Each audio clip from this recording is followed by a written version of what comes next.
Pengamat politik Rocky Gerung soroti artis sekaligus YouTuber Deddy Corbuzier yang mendapatkan pangkat Letnan Kolonel tituler dari TNI Angkatan Darat.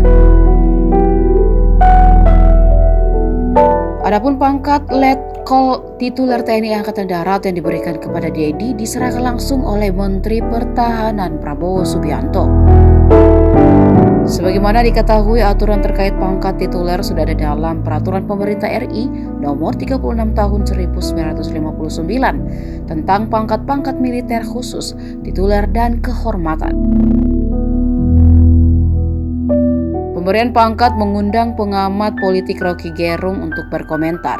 Menurutnya supaya adil mesti ada pangkat kolonel juga diberikan kepada Bupati Meranti Muhammad Adil. Bagi Rocky Gerung, Bupati Meranti memiliki potensi dalam kepemimpinan. Menurut Rocky, Bupati Meranti sudah memimpin pergerakan karena faktanya rakyat Indonesia saat ini sedang mengeluh-elukannya.